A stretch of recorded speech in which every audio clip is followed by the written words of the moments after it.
This is The Great Equalizer, a parenting podcast about the realities of being a mom or dad in the 2020s. We are your hosts, Sam and Charlene. And we believe we're all rocking the same kind of crazy. So let's get real, let's get honest, and let's have a laugh about the ups and downs of our current upside down. Hashtag no judgies. On this episode of The Great Equalizer, Sam wants a demotion. Charlene is larger than life. And we chat about how our children's mental health is taking a dive. And what we can do about it. With actor, life coach and dad, Sven Ruygrok. Hello. Hello. How are you? I'm about to run away if I can find a jet plane. What's the that will take me deal with the demotion? Is your boss being a dick again? My boss is being a dick. This one. Yeah, I often talk about One Bad Mother, my favorite parenting podcast, and the one that inspired me to get this one cracking with you. And they often say that moms are the presidents of everything. And that's AKA being the default parent. It's not always moms who are the default parent, but it's most commonly moms who are the default parent. Yeah, for the most part. That's why we call it the mother load. And we also say we did not marry assholes. Mm-hmm. I did not. My asshole helps out quite a bit. Okay, cool. Ray does a lot, and our house is pretty egalitarian, especially at the moment, but there is a lot that I am president of and take on. It was Noah's second birthday. Now, any mom listening, and you know, Charlene, when there is a birthday or a school concert, which is also coming up, or any number of things that need to be remembered and noted, the mom takes on that responsibility. I'm done. I'm like depleted. I cannot continue thinking about all of these things. What needs to be thought about? And yeah, we've gotten through October now, but we're properly heading into silly season. Yeah. November is crazy with concert dates for both kids. God help the people who have more than 2 kids. How do you do it? Yeah. How do you do it? It's nuts. I feel it. I feel it too. Just like 2 days ago, I said to Rhett, I cannot remember everything anymore. I can't even remember what to remember anymore. Yeah. So I want a demotion. I'm done. I cannot fit anything more in my brain. I don't want to be president of this stuff. And you know what pisses me off? I need to schedule a therapy session, but I'm avoiding it because I know, and people who attack this kind of thing with logic go, but did you need to pick that up? Do you need to be doing this? Did Noah need a party on Saturday? You can say no, you don't have to do things in the way that you do them. You know, Noah didn't actually need a cake on Saturday in addition to school cupcakes on Tuesday on his actual birthday. Like, do you know? Yes. You don't have to. You can simplify things for yourself. You can lower your expectations. You can say only yes to some things. Cool, that's great. But why can't I have my cake and eat it? Why can't I have a PA, a personal assistant for my life who does the things? So I still get to have the things that I'd ideally want my kids to have, and I don't have to be the one that's under pressure to get it done. So at the moment, I'm really in like a mommy martyr way of thinking about shit of, it's always me. I want to look at my whole family and some of my friends and everybody and be like, fuck the lot of you. I'm doing everything. And you all are doing nothing. And I know I can hear my therapist in my ears going, what have you done for yourself? You know, I just want to curl into a ball and be like, can someone just look after me? And my therapist goes, you look after you. You need to do that. So I know these things, and I say my therapist, I also have my mom-in-law ringing in my head, and we had this discussion when I was saying how the school's like WhatsApp group is like on fire. It's all of these things, these like directives they're shooting at us. And my mom-in-law said, but you're placing importance on that. And I'm just like, at this point, I'm not in a position to hear that advice. I know these things. I know these things. I know that that's my choice. I know you're the voice of reason, but just please don't talk right now. Just be quiet for now. Yeah. I'm feeling the pressure of being the default parents. I'm feeling the pressure of knowing, of having to know all of these things and remember this long list. And some of the things I do need to pay attention to, and some of the things I don't. Yeah, but still, you can't change how you feel because, yes, you know practically I can just like eliminate this or ignore that or fuck that, I'm not doing that. But on the other things, you do feel compelled to do them, like the cupcakes for the school party and the birthday party. Nobody's holding a gun to your head to do those things, but you know that it's important to you to also try and achieve that for you and for your kid and for my child, because for your child. We could have he could have gotten his cake at school, but then I don't blow candles with him on that day. Yes. Only school does. So I don't have the opportunity to properly celebrate with him. The thing is, you're not doing these things just for the sake of doing them. You're not like, oh, this is what society expects of me. That's not why you're doing these things. So it is pressure because, yes, we are putting that pressure on ourselves. However, I don't want to look back with regrets. I don't want, and maybe I won't. Maybe I'll look back and I'll be like, that probably wasn't necessary. I should not have done that. Overkill. Why did I do that? But on the rare occasion that I do look back and I'm like, shit, I should have probably done that. You're going to feel cuck about yourself. Can I tell you, this reminds me of something like in COVID, in 2020, I'm heavily pregnant with Noah, and Elijah's got arts and crafts piling up from the whole year and from previous school, from previous school years.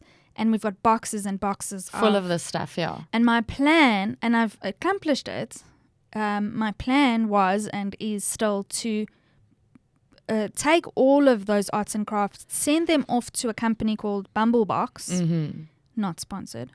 Yes. You're welcome. And they photograph all these arts and crafts and put them in a beautiful like memory book. Yes. And then you can choose what to just chuck without having that guilt, because you will always remember those arts and crafts being in this beautiful sort of coffee table book. Yes. And it's much more organized. It's all the same size. It's not like some are A1, some are A3, and the things aren't like breaking and peeling off. Exactly. Yes. They're not going to get sort of demolished over time. They're going to, Yeah. And so that was the plan, and I'm collecting all of the stuff and I was sorting through it systematically in 2020. Yeah. Next thing I look, Ray has chucked a lot of the art in the dustbin, and I lost my shit at him, and I'm like waving my fist, and I'm just like, one day our kids are going to be out of the house and you are going to regret having done that. You are going to look back and you're going to want that art. And why do I think about this stuff? I had a good old rant. And I'm just like, that is part of the mental weighs load on my mind, yes. Yeah. And it's nonsense, right? It is nonsense. It's kids' art. And there's going to be a million more where that came from. I mean, I go through this art and I know this is so relatable for me. And I am 100% sure it's one of those stupid things. That whoever is listening to us is relating hard relate here right now. But it's true, because you look at it and you're like, I can't even remember some of the things. I can't even tell whether Jess or Josh did, and I have to like flip it around to check for the name on the back. But this like pressure of just doing it right, doing right by them, doing right by me, doing it right, just like keeping these things, these memories. That's Are we lot. gonna have their first portrait ever again? No. Yeah. I've kept the first portrait Elijah ever drew of himself. Yeah. I've kept it. Who is going to give a shit one day? I don't know. I don't know whether I'll care about it one day, but I don't want to be the person who cares about it one day and then I've thrown it away. I didn't take that into consideration. So yes. As ridiculous as kids' art is, there are hundreds of similar things running through my mind at all points, in addition to my work. Yeah, that actually is really important. Yeah. Because for now. For now. Because back when we look on that art, what's going to be important? The work that I did in October that's given me endless stress, or the artwork that I filed and finally put away and sent off to Bumblebox? It's all relative though, Sam. But I hear you. So it is all relative, but everything is of equal importance. And as my therapist says, if everything is important, then nothing is important. Mm-hmm. And what you pick up is just as important as what you put down. The next one, yeah. So when it comes to the juggle, you need to remember that you intentionally put something down to pick something else up. Yes. This year, I intentionally put down having the most rocking bod that I've ever had. I did not even go there in January because I knew I was going to pick up studies and become a student again, right? So I knew that was a trade-off that I was making, that very intentional trade-off. And I've been really good about managing my time and my mental health in that way this year. And your expectations of yourself, essentially. Yeah. But the wheels have now properly fallen off, and this October broke me. So I'm struggling to get off on a good footing with November. I'm going to take a breath before I cry, and we are going to change over to you. Why are you larger than life? Well, aside from the fact that my personality is just in general larger than life, It's true. I had the most interesting conversation with my almost 5-year-old daughter on Sunday. We were driving into our estate, and one of my friends who lived just on one of the roads in our estate, it was her birthday that day. So I say to them in the car, oh, it's so-and-so's birthday. They went hot air ballooning for her 40th. And I thought that was such a great idea. So I'm telling the children because, going in a hot air balloon seems like something quite interesting. And also they can relate to this 40th birthday because I turned 40 this year. So they understand that your 40th birthday is a big deal. And so they're like, is she 40? Jessie says. So I say, yes. So Jessie's just like absolutely gobsmacked by this with this like face of surprise. She's like, what, how, just as a response, how can that be? Just like that. Like she's completely at a loss for words. So I'm like, what do you mean? How can that be? She says, you're 40. I said, yes, I am. You mean she's not younger than you? She says to me. I'm like, no, we're the same age. So she thinks about it a little bit and she says, but why is she so straight up and down and you're so circular? She describes with her hands like this. Why are you so circular? So I'm like, do you mean that I'm shorter than her and therefore I look younger, or what are you equating the size to age, or what's the story? Because if that's what you're doing, then she should be older than me because she's taller. Yeah. No, that's not what I mean, Mom. I mean, why is your body so circular and hers so small and straight? She says. So I'm like, okay, well, your size has got nothing to do with your age once you're an adult. I know when you're like 5 and a 3-year-old looks smaller than you, then they're technically younger, and the taller or bigger in size individual is considered older. But that's not really how it works once you're an adult.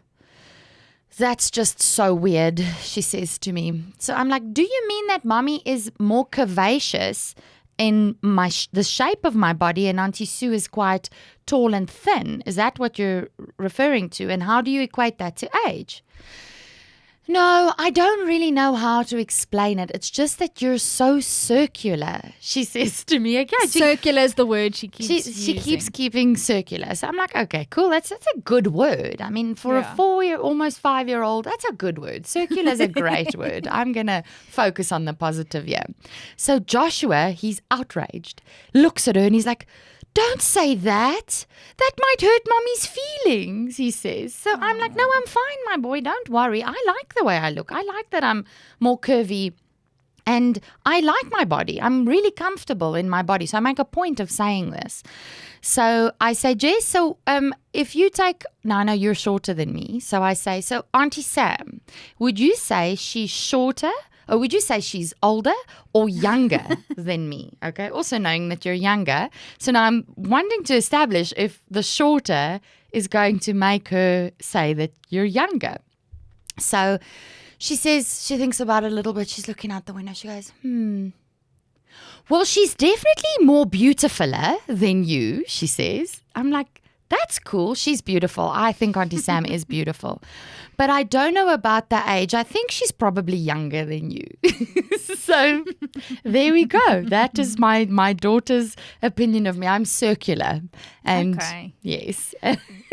You sent me a very condensed version in a message, and you took it really well. Elijah has done some things that I've gone, don't let on that you're self-conscious about that, Sam. Yes. Because I don't want him to see that your I'm insecurities. unhappy. Yes, that you don't I'm want to put that on them. Yes. You don't want them to know that you have hang-ups about yourself, because you want to teach them to be confident and that nobody's opinion matters. You have to like yourself. And those days don't come easy for me right now. As I mentioned, 2022 is not the year of Sam's rocking body. One day that will come. This year was not it. That year, yes. For you. For me, yeah. But, the one day we were standing at the Postnets and I was wearing high-waisted jeans and a crop top. And I was probably using my arms a lot. And like a sliver of my skin was showed. exposed, yes. And he was so embarrassed. He's standing next to me and he's like Pulling it down without trying to let anybody notice, Just, I'm like, what are you doing? Are you embarrassed? Yes, Mom, please put your shirt down. I've got to say, in terms of Elijah's standards, he doesn't like Ray walking around the house without a shirt on. I was just going to say, have you thought about the fact that he doesn't generally see you in a bikini? Yeah. He doesn't generally see you exposing your torso. And so, because Jessie asked me about that. In public? About me? Yes, in public. Yeah. No, not about you. She asked me about me, and I realized that it's the first time she saw me, noticed that she saw me wearing a bikini. And she was like, but that looks like a bra and panties, and we don't wear those in public.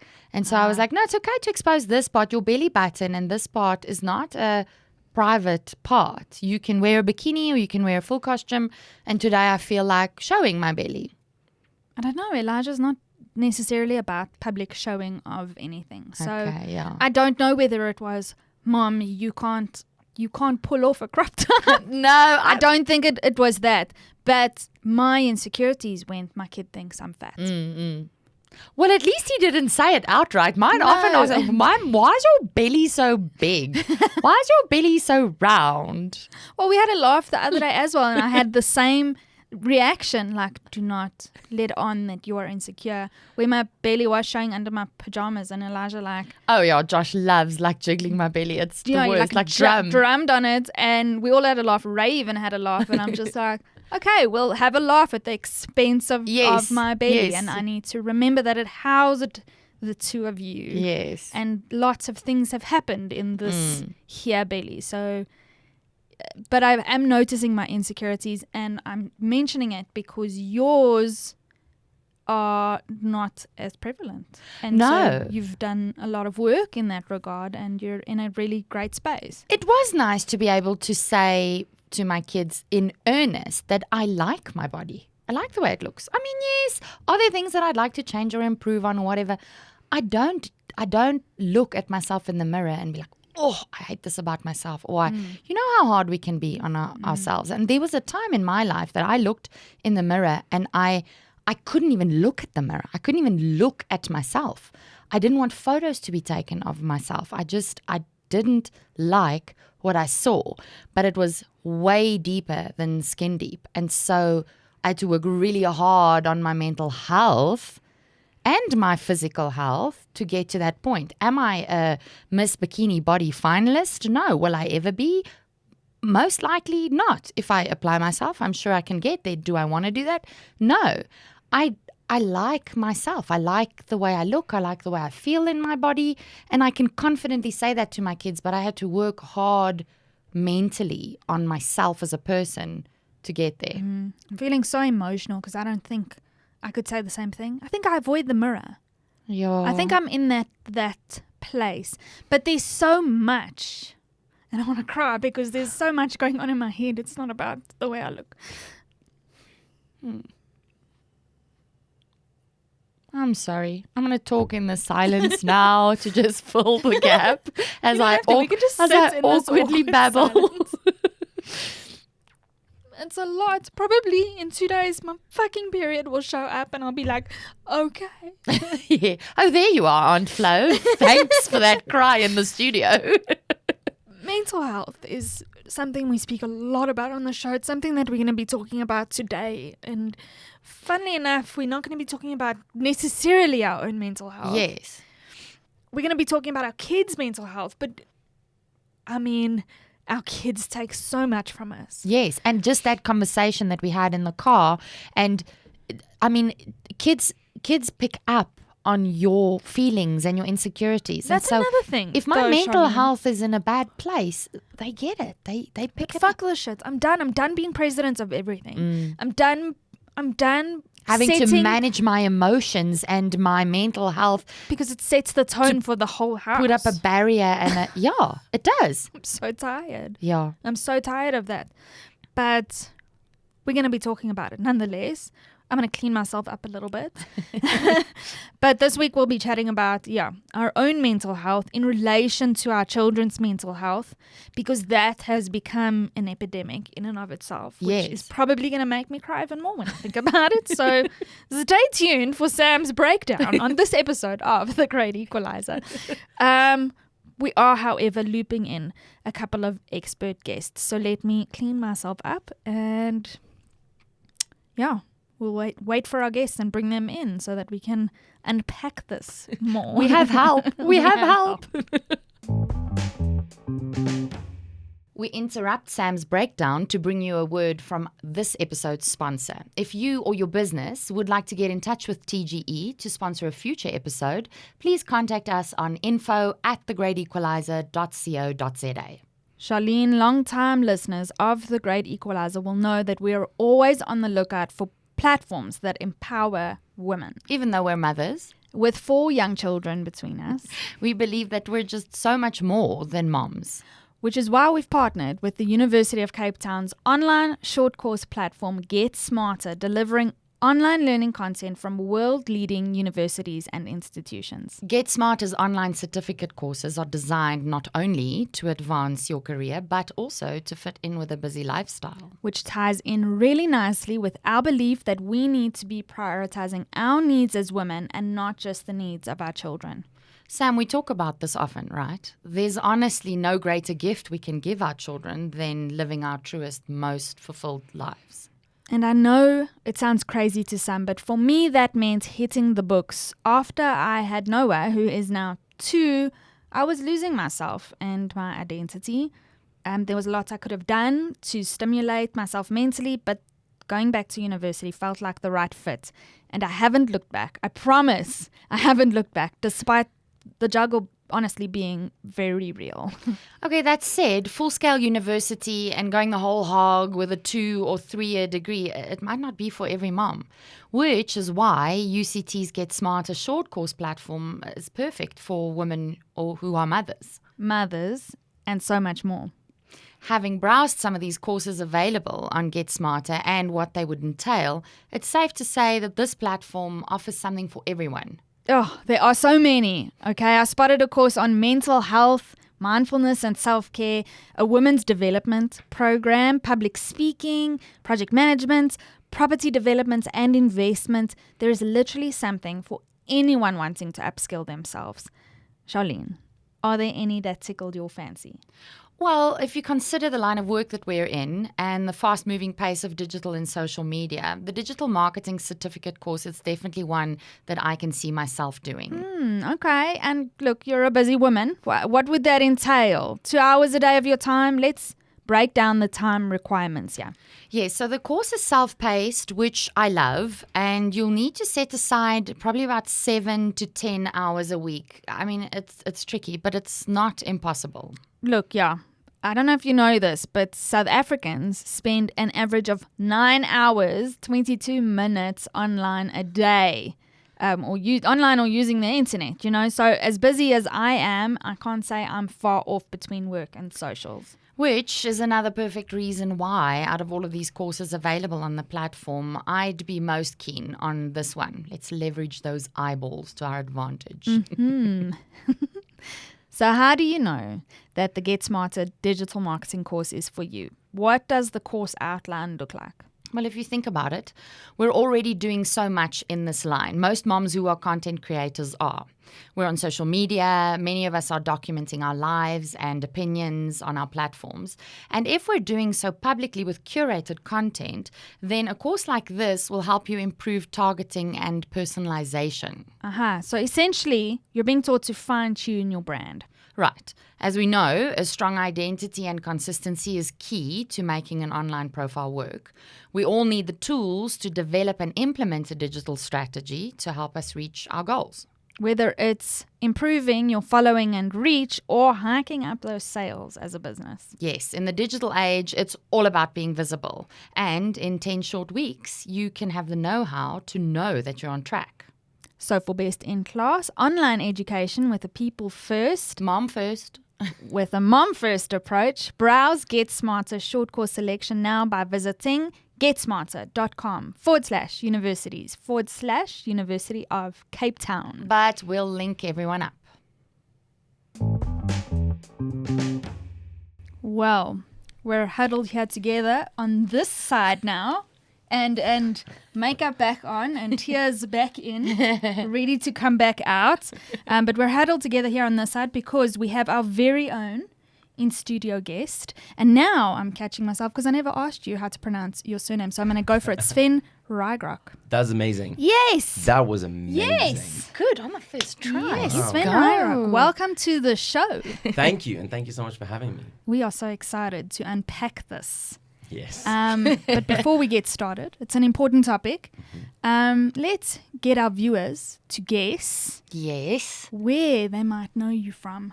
You're gonna look into that camera over there. You're gonna give us a blue still for a few seconds. Are you ready? Give us your best one. In 3, 2, 1, go. Where do you know this man from, viewers?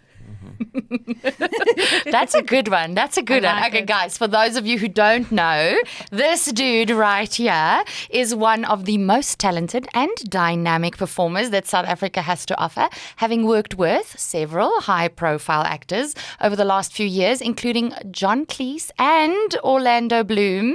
Sven, you're probably best known for your role as Rambo in the Spud series, which is where you cut your teeth, correct? Yes, that is correct. Okay. Yes. Okay. But your film and television career, it is quite illustrious. There's a long list of things that you have been involved in and continue to be involved in. Your theatre career has been equally jam-packed. Among your many roles, you've played Puck in Midsummer Night's Dream, Alan Strang in Equius, which you won a Lady Theatre Award for Best Actor. Yeah, this is quite the resume, sir. Yes, most recently you've played Ray Dooley in How Now Brown, Cows, the Beauty Queen of Lenan, which was just on at Santon's Theatre on the Square. Would you say that you're a thespian at heart? I think so. I would claim that as one of many titles. Yes. Many titles. So yes, it's not the highest ranking title that I have, but it's definitely one of them. Yeah. And so versatile too. I had obviously in preparation for this, I had a look at your work. I'm a fan. Wow. I'm so in awe of your work, and you're so young and so versatile, and you've done so much already at such a young age. I suppose for professional actors who want to make it in this industry, you have to do a lot. Yes. You have to get a lot done to get that under your belt and to get somewhere. But I'm a fan. Good. You're Yay. so versatile. I love your work. Thank you. Really, thank you. Thank you so much. But you know what? That's not why we're here, is it? Mm-mm. It is not. Yes. You. Besides all that, though, Yeah. and the reason you're here is that you're a dad and a concerned parent. So can you tell us, please, who calls you dad? So who calls me dad? Well, currently the ones that are able to speak, they're two. The ones that are able to speak. I have two boys, Zachariah and Ezra. My eldest is 3, and Ezra's almost 2. He'll be 2 in January. I love those names. And then I have twins on the way. So I'm going to have 4 kids under 4. We've discussed this before, and that this nervous laughter that you hear emanating from. So this is not news to you. How is that feeling at the moment for you? Impending? I'm a little bit more excited now, to be honest. Okay. I think so. They are due in 2 weeks. Okay. Pretty much. Yes. And so literally it's around the corner anytime now. So I've had a good almost 9 months to process that there are now 2 more coming. Yes. But it is always met with great fear and trepidation and Whether it's anxiety. one and you only have one, Absolutely. or no matter how many kids you have, I think having a kid is met with trepidation. Yeah, it's a lot. Absolutely. It's a big Absolutely. responsibility. It's massive. But the payoff is also there, and I think parents need to hear that. Yes. That it's not just doom and gloom. Yes. That the gifting of a hug, of a smile. It's of a lot. Mom, look what I did. Dad, come play with me. We don't often do that on No, the show. you know what? I was just going to say, like Sam and I tend to, because we always keep it real here, and we find that as moms, and I don't know if you've ever experienced that, Sven, but when we are amongst moms and we're talking, Sam and I often felt like we didn't really fit in because everyone was always talking about how beautiful and blessed and everything they were. And even though we did feel those feelings, we couldn't say, I hate this today. This really sucked. This is hard. And I don't didn't like like it. And I love my kid. And I hate being a parent sometimes. But you are right. We have become quite focused, Sam and I, on just keeping it real and saying how we feel. But I think what we don't give enough airtime is that our kids are great. There is always nothing say- like it. Being a parent. We always say how much we love just our 4 kids. I love her 2 children. And I love her 2 children. They but like we my don't boys. like other kids. I will say I love kids. I do. And Rhett, my husband, was saying to me the other day that kids like you, not our kids, but kids generally like you. Yeah. I do. I love all children, and you know what? I think the innocence of and the honesty that children bring, and also the fact I quite enjoy that they use the scope that they have to sometimes just be dicks and leverage that. You know, it's aggravating when it's your own, but when I see someone else's kid misbehaving in public, I'm just like, that's so funny. Yeah. That's great. I know how that feels. Yeah. Good luck to you. Yes. I don't know, guys. I've got a perfectionism complex. So when I see things going awry, it stresses me out. Yeah. We've had like several kids' parties in a row. And my tension, I never rested on the weekends because it was like a trauma response. I was so like, nothing is in order. Can you stop running around? What is I need happening? organization. Yeah, it freaks me out. So, but we're gonna get into that. We're gonna get into what I bring into parenting based on my own, not inadequacies, but I don't know. What would you say? Because you are a life coach, and my life coach would say, I have a life coach, a therapist, and she would say the both and, you know, these things can exist, these opposing things can exist at the same time, which is a lot of what we're going to be talking about today. Tell us more about how do you slot it in firstly, because you are so busy with your work as schedule. An actor and a dad, and you also do this other thing. You know, is it your side hustle? Is it your main? What would you say? Is it your passion? Is it just? It's definitely a passion. I think, look, everyone and anyone can be a life coach. I mean, technically, you could slap a label on and be like, I'm a life coach, I'm a this. And we are quite used to coaches. You know, we have a voice coach, we have a singing coach, we got a hockey coach, you got a sports coach, an academic coach. But a lot of parents stop at, but what about my child? Why not have a mentor? And this is a big word today. Why not have a mentor to help your child through life? You as a parent, and this is a big thing with regards to community, we are not supposed to live in isolation. No man is an island. It takes a village. You know, that cliched saying, but it is true. It does, but where is it, Sven? Exactly. Where's the village? Where is the village? Now, this is a great question to come to, because why I started life coaching was really through my talks. So I give talks, and my target market is teenagers. Okay. So I'm looking at 13 to like 19 years old, so adolescents. So I've been giving these talks for close to 10 years now, and on an array of subjects, from bullying to self-esteem to body image issues to particularly talking to men, becoming men of honor. With regards to pornography, you know, and what does it mean to treat a woman? What does that look like in today's society with this thing that we have online all the time? But what would happen is that the talk is the talk is the talk. It's afterwards that I was exposed to great vulnerability, where kids would come to me privately, one-on-one, and there the stories would come. And 10 years is quite a span from going to see, like, you know, DJ hit me in the head at the rugby field, and that was bullying. Now it is happening online in instant time. It's continuous. People so get cancelled. nefarious. And you So, can't escape it, and it comes with you, and it's in a room, and kids are living these lives of quiet desperation, and they are not speaking. They have no voice. They have psychologists, don't get me wrong. Majority of the kids that I speak to in affluent areas have psychologists, and when I ask them the question, have you brought this to your psychologist? The answer, pretty much always, and I'm talking a good 84% of the time, no. Okay. So they need someone to listen. So is that the fear of it being repeated to their parents, or the psychologist doesn't feel like a safe space? What would you say that is? I think it is this notion that there is someone sitting there. I mean, I'm being very generalistic here, and the stereotypical of sitting with a clipboard going, what is wrong? Yeah. Tell me what's wrong. As opposed to, life coach, let me hear your story. What's happening with What's you? going on with you? Yes. How's your heart today? I suppose it's a level of relatability. Absolutely. Then. Yes. Absolutely. So they have all these I'm not things. being but psychoanalyzed. there we go. I'm sharing. I'm sharing. And the thing is, I'm being understood. So I'm coming on board with you, and we're going on a journey together, as opposed to, you're on this side of the fence, I'm on this side of the fence. How do I get you to here? I love that, because our tagline is #NoJudgies. Yes.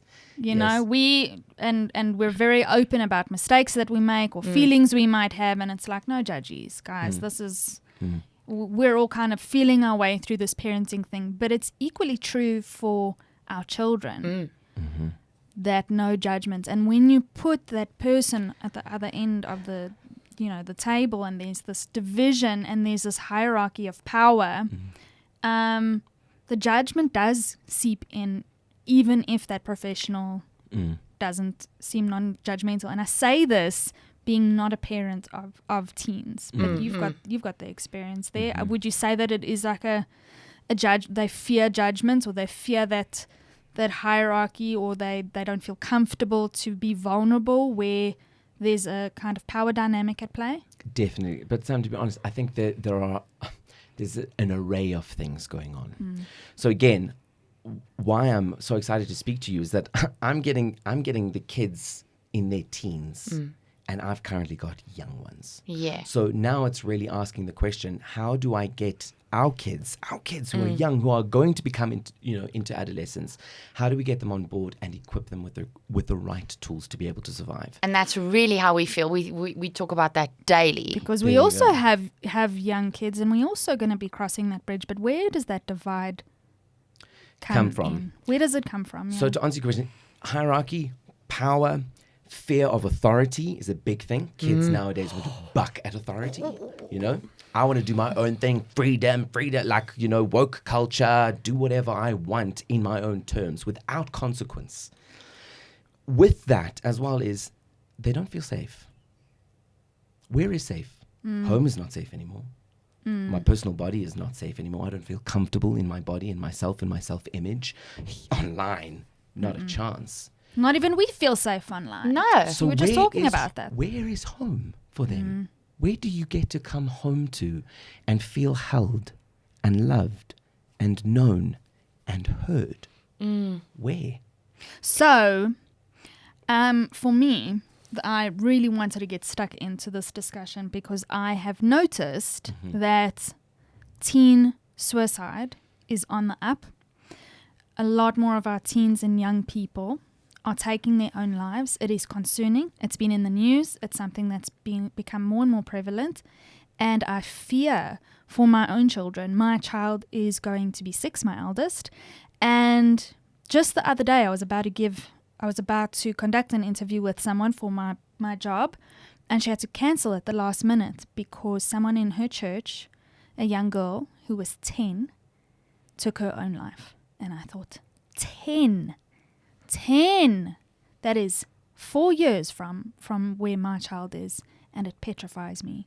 And as parents, we need to be talking about this, which is why we're talking about it now. We are 10th we rank 10th in the world, South Africa, in terms of suicides, people taking their own lives. The ratio is 23.5 deaths per 100,000, which is 23.5 deaths too much for me. 100%. And the biggest kind of age gap in that is 14 to 25. This is concerning. It is disturbing me, and when I start to dig, a lot of parents immediately blame technology. I'm not discounting technology, but I feel that there is so much more to it. I did, however, speak to a psychologist, a counselling psychologist here in Joburg. Her name is Dr Ursula Froschauer. She practices in the east of Joburg. She has an in-depth understanding of teen suicides in particular, having worked as a psychologist at a school in Joburg. And there was a high-profile suicide, high-profile just because it got a lot of media attention at the time.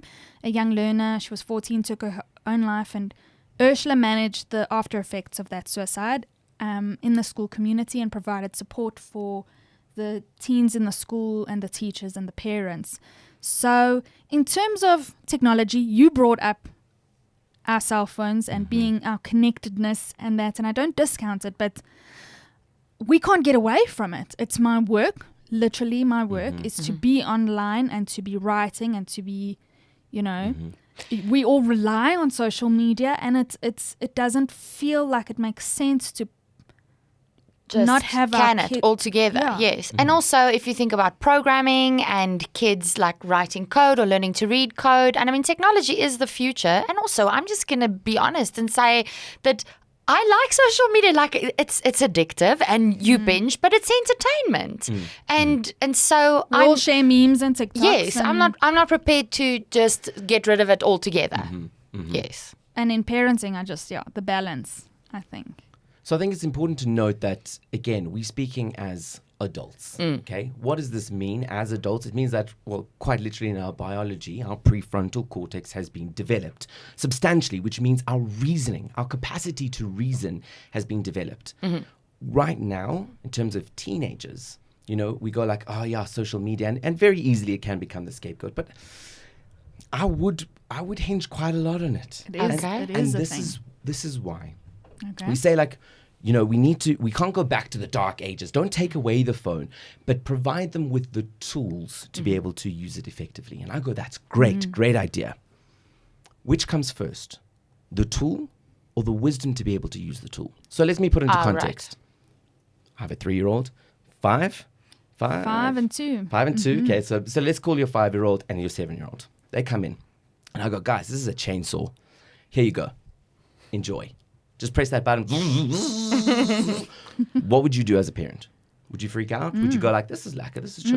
No, I mean, you're talking to us here. We're like, we'd freak out, obviously. We'd freak out. Okay. Helicopter parenting, let me hold it for you. Yeah. Careful. I want you to have this experience, but I also don't want you to cut your bloody arm off. Yeah. So what if we as parents regained our authority and said, a chainsaw's pretty cool. And you can do a lot of good with the chainsaw. A lot of bad can happen, a lot of mistakes. But it's a good tool. Let's first teach you about a chainsaw. Let's go online, look at chainsaws, look at pictures of chainsaws as a 7-year-old, all appropriate according to their age. And as they grow in maturity, you grow in trust. So knowledge here is what you're telling us is the power. Important. Okay. However, as a parent, what happens? I mean, nowadays, what age do you get a phone? I don't know, because Yeah, I've been when my wondering, kid- when do I get my kid a yeah. phone? And When I do you get your imagine kid the a phone? question will rise when the kids at school have phones and they come home and they're like, but so-and-so has a phone. Now, pause on that. Great. Who's in charge of making that decision? Are you I am. telling? Aha, you are, not the kids in your Yes. child's So brain. sorry that so-and-so has a phone. That's great for them. Aha. We do things And differently. we had spoken about this in our Yes. last episode. It was called Other People's Kids. And we just like, parenting was so easy until Till other people's kids interfere with our plans. Yeah. Okay, so now there's so many things to Yes, divulge there's a in here. lot So to I talk just want to here. finish with that, which is with the chainsaw analogy, to parents out there wondering that same question, I would always advise, teach them first. Teach them morals, teach them values, teach them things like self-control.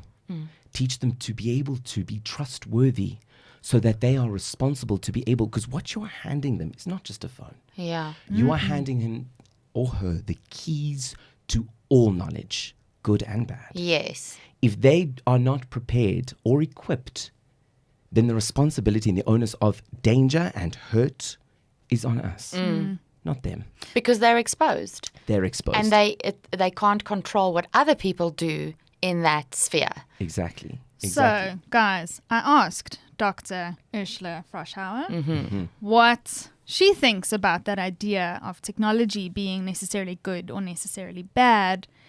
And this is what she had to say. A way for these teens to connect with other people that are not as readily available in their in-person communities.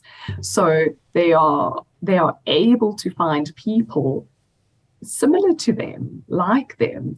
And that's what we look for in our communities. We look for people that are like us. So it's really opening huge possibilities in terms of connection with others.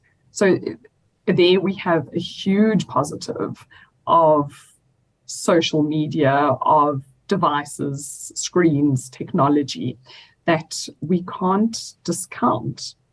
And it's in this situation, it's not about throwing the baby out with the bathwater. It's about managing, like you said, how do we navigate in a healthy way the use of devices? So that might mean that we consciously have time away from screens.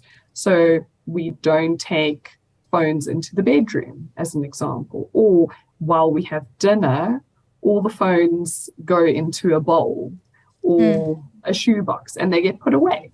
So, and then we have our dinner time for 30 minutes. And after that, everyone can get their devices back.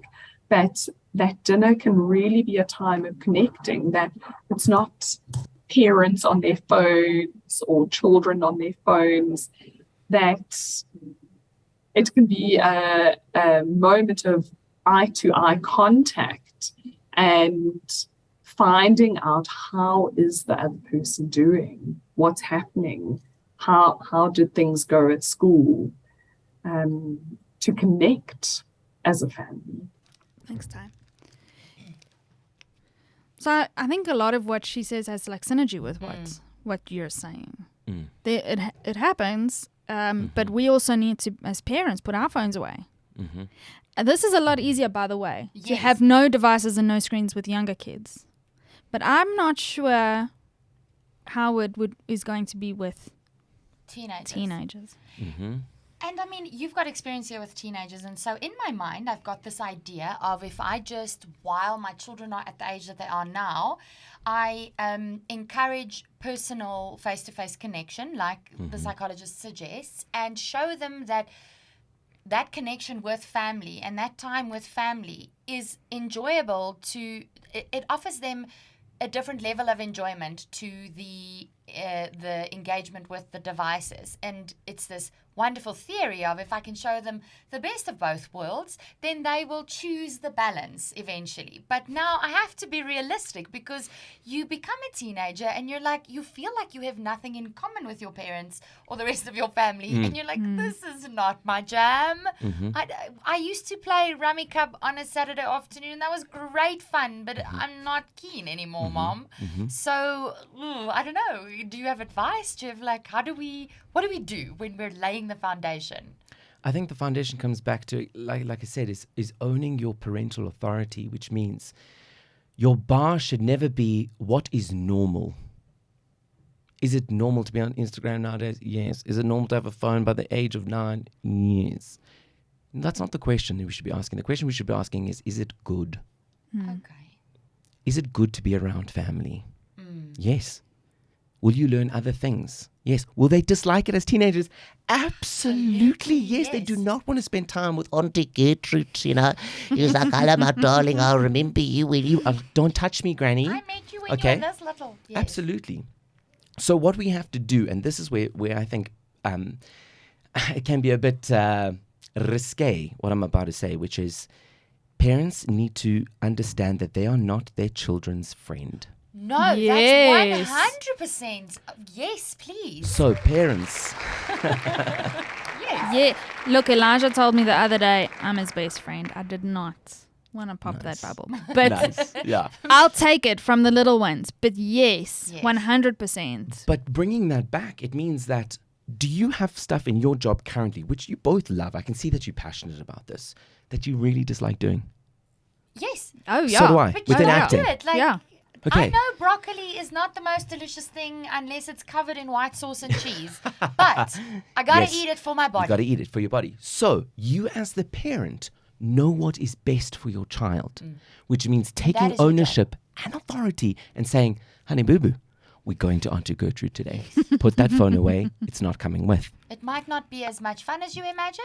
But I don't care. Yes. Okay? Because I have the authority to want what is best for you. I have the knowledge to also know what is best for you. It is also my job And as it is your my parent job. to ensure that you are a well-rounded individual. There we go. And so There you we got to go. push through the hard Guys, times. though, you know what was really interesting for me in my discussion with Ursula? So we don't have the full context of my interview here, and I'm going to load it actually for our viewers and listeners as a bonus episode so that everybody nice. can have access to The that full discussion. to that full discussion. We will do that.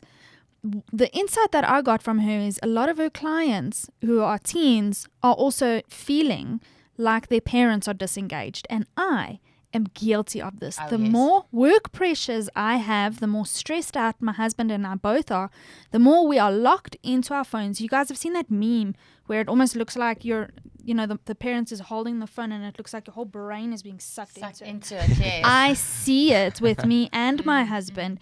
Even, and it's often that meme is like you playing blocks with your kids or whatnot, and you're sitting there, but the phone's out. Your kids pick up on that. And I feel like it does.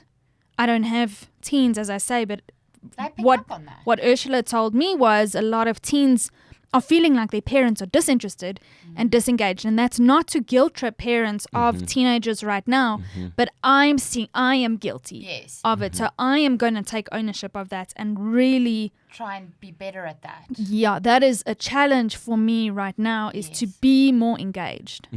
Absolutely. I think also because we live in a day and age, not to justify our shortcomings here, but I just also don't, because we're a no judges environment, I want our parent listeners to understand that we get it. We're guilty of it too, and that's why we're having this discussion, because we want to master it a little bit better. And so I think in today's day and age, it's also so much harder because we live in a culture where more people are working from home, or people own their own businesses, and there's not a 9 to 5. There isn't and even if you do work a corporate job that's 9 to 5, There's no boundaries. There are no boundaries because you've got emails on your phone. And so it's harder to set those boundaries. And so when we're talking about our own mental health, which is a point that we're going to be discussing, for parents, for our own mental health, force yourself to disengage. I'm really guilty of it, and I try and do better, but I haven't mastered it yet. I'm very cognizant of it, though. Absolutely. And look, you're not alone. I mean, I'll raise my hand there too. But I think when we speak about these things, it's often very general. Like we very easily, we know that it happens. We go, we must be better. But then the next question that is often not answered is how? How do we be better? And I think as parents, we sometimes can club together. Here's where you're asking, like, where is this community? Is actually getting creative. You guys are close, very close. It means requiring your creative brains to come together and go, like, what could we do? Why don't you guys set yourself a challenge? 30-day challenge. That'll be fun. I'd love to see something like that. But make it practical. This is where people go wrong. They go, I must disengage. And that's where the conversation ends. How? How in a world, as you've described, where there are no boundaries, where emails come in at 10 and why not just start with 30 minutes a day? When your kids are home after school and you are at home and it's often, like you said, it's your business environment, you say, right, for these 30 minutes, and you put the timer on, I'm going to be with them.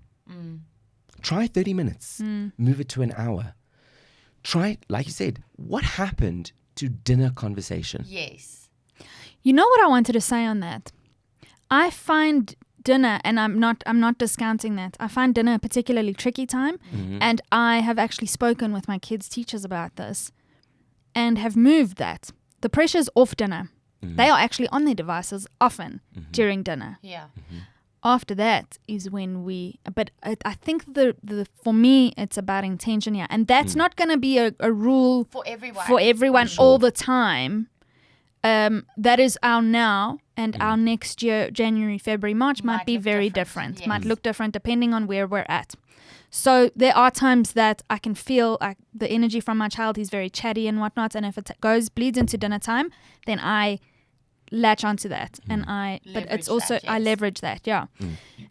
Sometimes he wants nothing to do with me, and he's at school for a long time. He's at aftercare, and he's very stimulated and needs some alone time.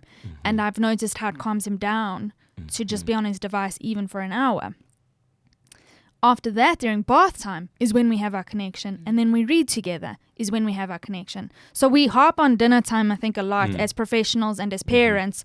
No, dinner time, no devices, which there's definitely place for. And I think between me and my husband, at least, no phones at dinner.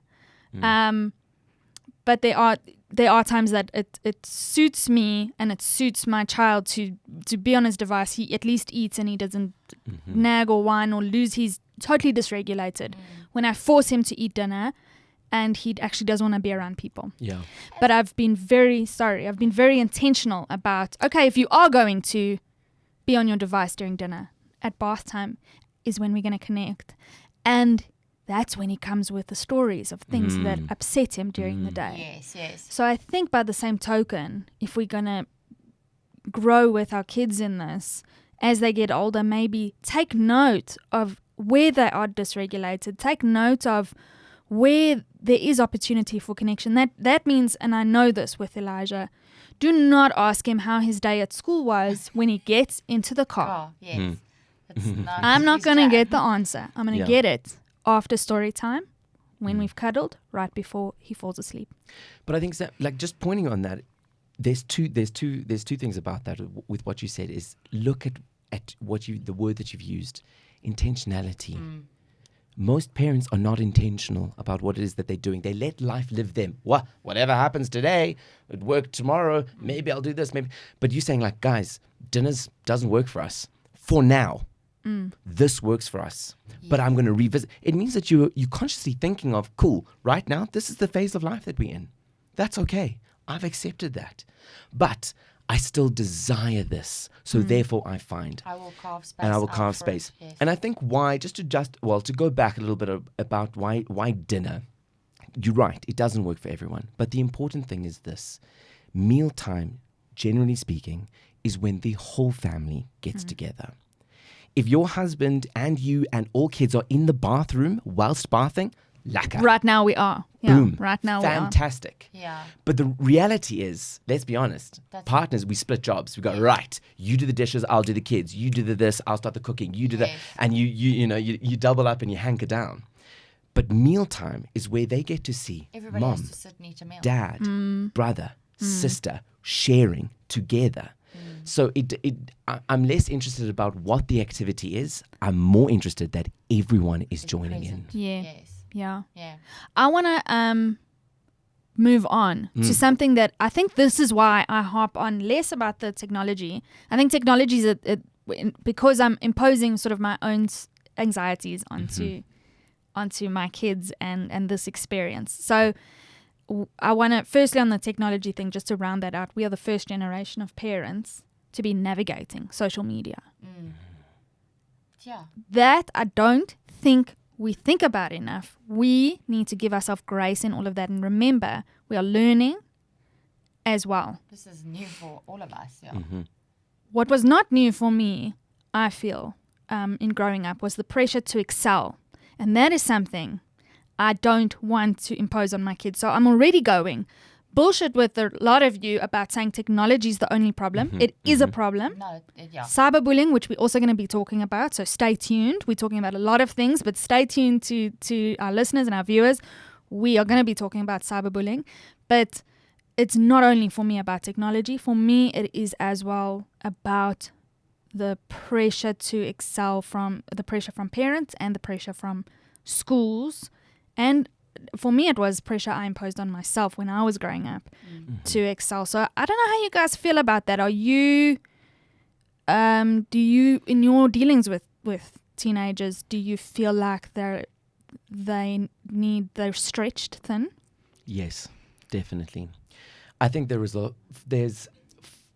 you know what it is? The pool is far smaller, so the need to excel is far greater. What do you mean the pool is far smaller? So to get into university, there's X amount of spots. Okay. There's only X amount of jobs as dentistry or doctors. Okay. Even as a doctor, general practitioner is not going to cut it anymore. You need to specialize. There's an extra 3 years of your life. So we're looking at a total of 7 to 8 years of your life. Do you see the amount of work that now is required in order to do something is far greater? And if you think about the number of professions or lines of work that you can feasibly go into that actually will in 5 or 10 years' time still be relevant or still be making money, or there's a lot to consider. Absolutely. The spectrum of what you can become one day is not, you can become anything you want.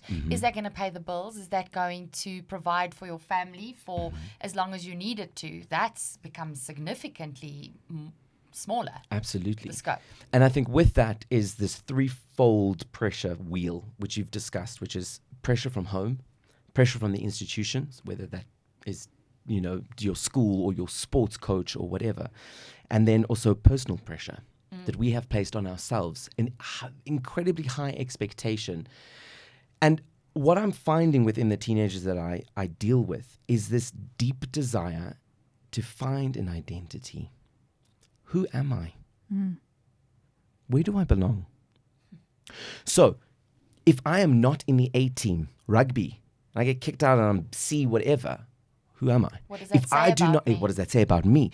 If I'm not hitting all my A's in all my subjects, winning Duck Scholar and super popular and got like incredible amount of followers, who am I? What am I? So we have this desire to be special. This magical word, I'm special. I want to be a star. I want to, but what the deep desire is, I want to be seen. Is to be seen. Yeah. Yes. But now this is where the myth comes in.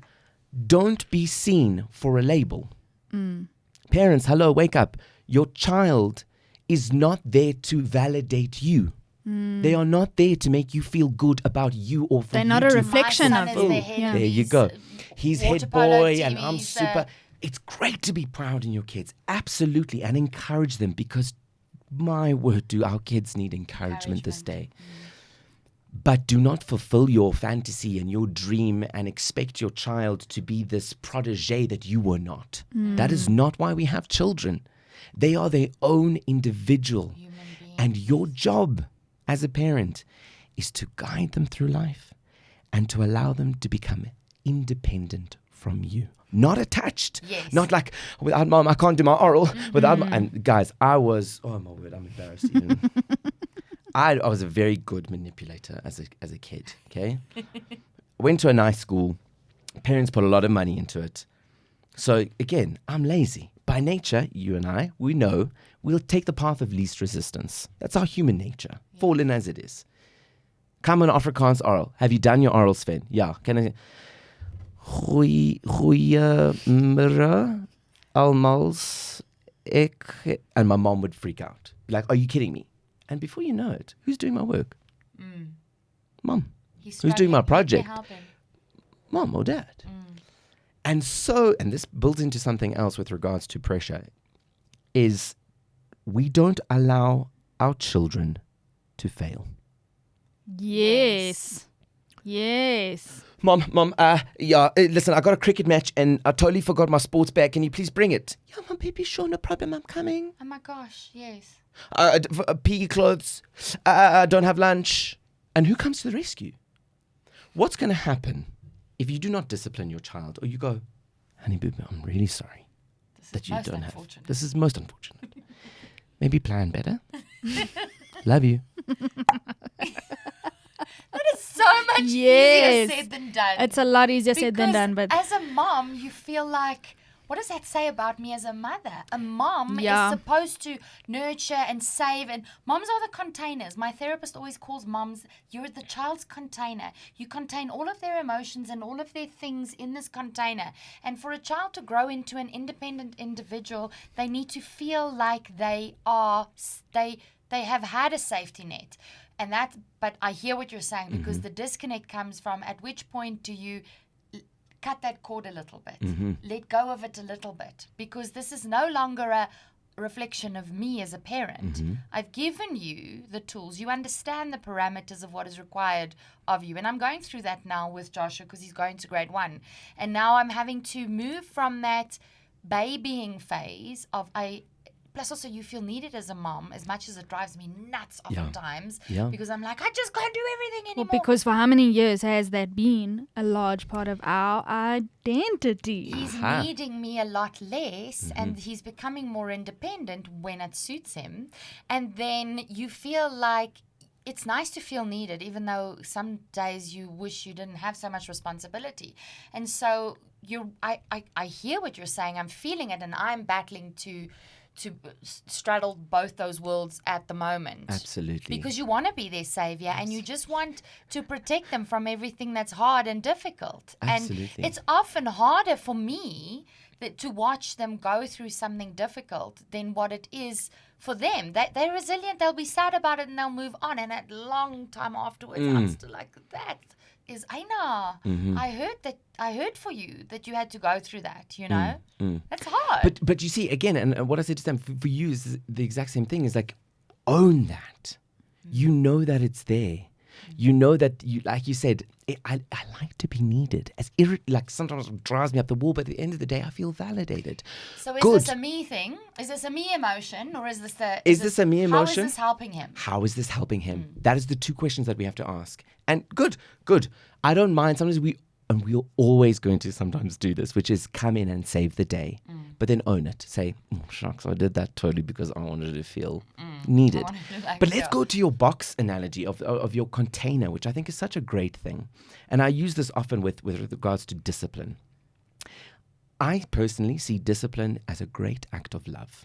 People nowadays, when they hear the word discipline, they go, and again, we'll, it's lost its meaning. It's lost its meaning. All of that. And I go, cool, let's use your container. You as the parent are given such a great opportunity now. Because if he doesn't get his cricket kit, what's the worst that could happen? His coach, he might get into trouble with his coach. He might feel like a tool because his mates are making fun of him. The ball hits him on the shin, or even worse, in the crotch. Okay, but it's not death. He's not going to die. He's not going to die. But he would have learned something. Yes. If you do not, as parents, discipline your child, the world will. The correctional officer, the judge, the jail does not care what happened. They don't care. They will look at the crime, they will look at the result, and they will judge accordingly. Our job is to give them a safe space in which they can fail, to make mistakes. So, guys, I really want to slot in here with an anecdote. Okay. And something that I used because it was such a lesson for me. And I was like, yes, okay, yes. This is what I want for my child. On Fridays at the school, they get ice cream or jelly. Okay, and that was one bonding moment for me. Every Friday when I pick him up from school, I go, what was today? Ice cream or jelly? And he goes, Mom, ice cream. Last year I picked him up. Actually, it might have been the year before last. I don't know. The years are blurring. But I had a newborn baby in the house. None of us were sleeping very well, including Elijah. So it got to Friday, and when he is overstimulated and maxed out, he switches off, a lot like his dad. It's almost like, are you not listening? You've seen it, right? Yeah, he gets this like blank look on his face. He's looking at you, but nothing's going in. He hears everything. Yeah. He's processing everything, but he does not want to interact with you. And he did that with his teacher on ice cream day. And she said to him, Elijah, you need to help your friends pack up. Or she would have a lot of directives for him. And I'm not making excuses for him, but she did not know that he was maxed out, was not getting a lot of sleep. By the same token, you need to help your friends clean up and do what your teacher tells you. Your responsibilities are your responsibilities, regardless of what's happening. It's not that difficult being a 4-year-old, right? But this poor guy, he got in the car, and I said, what was today, ice cream or jelly?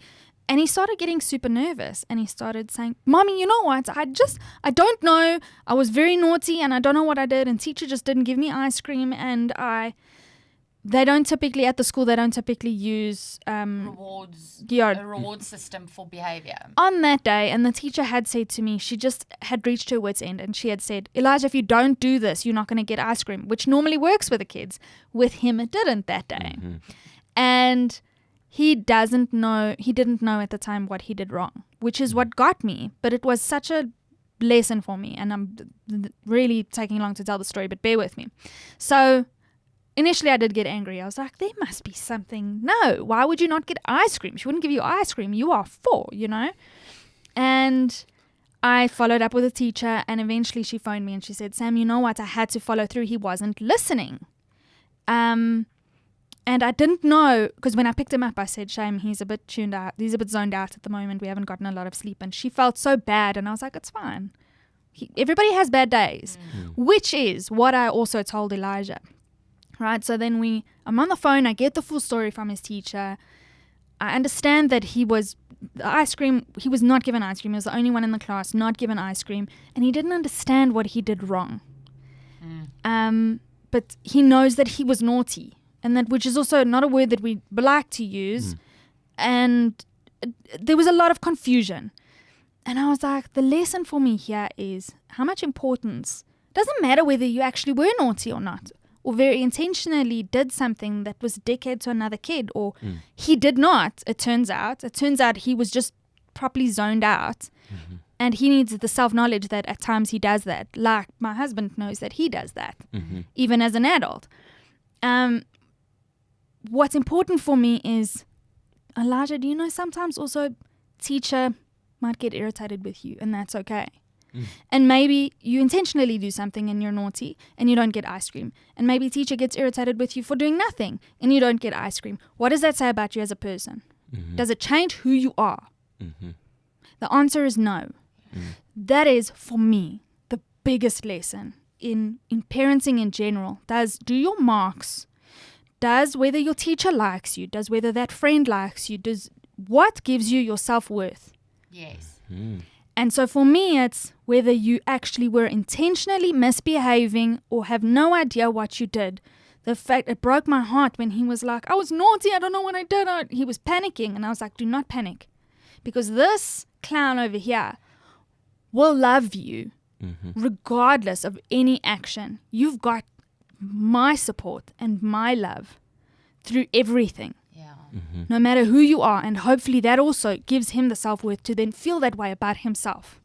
And Elijah, Charlene and I say this to each other often. We might say some things to each other that maybe rub each other the wrong way, but we remember our intention. Would I ever intentionally set out to hurt her? No. And same vice thing versa, So we know and give each other that love, and we have that worth in each other, but also in ourselves. I feel so bad for cutting off that person in traffic? Did I do it on purpose? No. Is that me? No. You know? I think so, and it's very up in the air, like hazy for me because I'm still learning this, but it's that self-worth and that belief in yourself that I want to instill in my child. It's got nothing to do with your marks, what you get at school. It's got nothing to do with how you excel at sports. It's got nothing to do with remembering your cricket kits on the day. Yeah. And if you make that mistake, that it does not define you.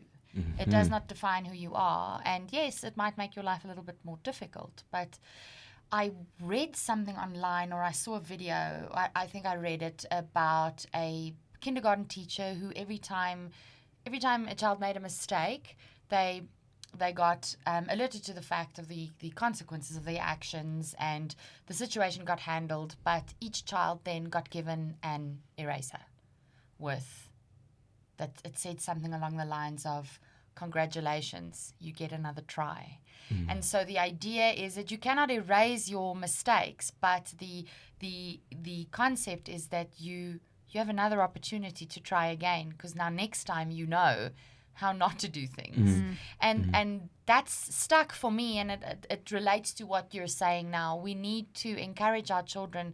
Mistakes are great. Mistakes are, and I did a 6-week conscious parenting workshop, which I originally called bullshit on. I was like, what is this? We will not talk through our emotions. Gentle parenting, come on. I understand that you're upset, my boy, but I wasn't going to pander to that. And it turned out to not be that at all. It was what you said about earlier in our conversation about we're intentional with what we do. We're intentional with our decisions around our family. And we can be gentle with our children's emotions, but still not mollycoddle them and allow them the opportunity to make mistakes. Because if you make a mistake, if people only ever tell you to, no, that's not how we do it, that's not how we do it, that's not how we do it, but then how do we do it? And what happens if we don't do it this way and I just put my toe in the water and I try? I wouldn't encourage that with, for example, drug abuse, but I mean Absolutely. I mean, try things and test them, because you don't know if you don't try. So let's make a mistake or two and see how it goes in a controlled, safe space, so that you don't get to the point where you're like, let's try this heroin and see where it takes us. Absolutely, kind of thing. Absolutely. And I think speaking to what your story that you shared with us is, you provided him a trampoline of love to be able to bounce back, because he knew that there was something firm underneath his feet. Nowadays, kids are spoiled for choice, that they have no trampoline of which to bounce from. Firstly, what I'm witnessing, the home environment is split apart. Okay, there is no contact time, intentional time. Like I said early on in this podcast, where is safe for them? Where is their opportunity to bounce back? And this expectation that everything needs to be perfect the first time. If I do not get into the 18 the first time, done. If I do not find friends at the first school, I'm done. And what I'm starting to see is a lack of perseverance in our children and a lack of resilience and grit. So what happens? I can't get through the day. No, I immediately blame it on my pills. My pills are off. I've got anxiety, I blame the pill. Can't get through the day, I'm changing school. Changing school, it's going to be better there. And we're running. Change my identity, change my gender, change my thoughts, change my mood, change my feelings, change. Never ever tackle the, hang on a minute, I got to get through this. We all have moments in our life that are hard. Yes. We all have things in our job that we don't like to do. Yes. Imagine if you and I just go like, actually, stuff this podcast. Let's just, we've got a studio. Let's that start was recording. me this morning, That guys. guest was a dick. We are not We are never airing doing that, this again. and No. we're never That was ever me doing this morning. I said to my husband, I don't have enough energy to get through today. And look at you here. I got here through you it, are, guys. exuberant, and you're sharing your stories, and that is the great thing that I'm missing in our teenagers, and that's why I think life coaching is invaluable, because where are they being told, hang on a minute, it's going to be tough, push through. Hang on a minute, don't just change, push through. I love you. You can do it.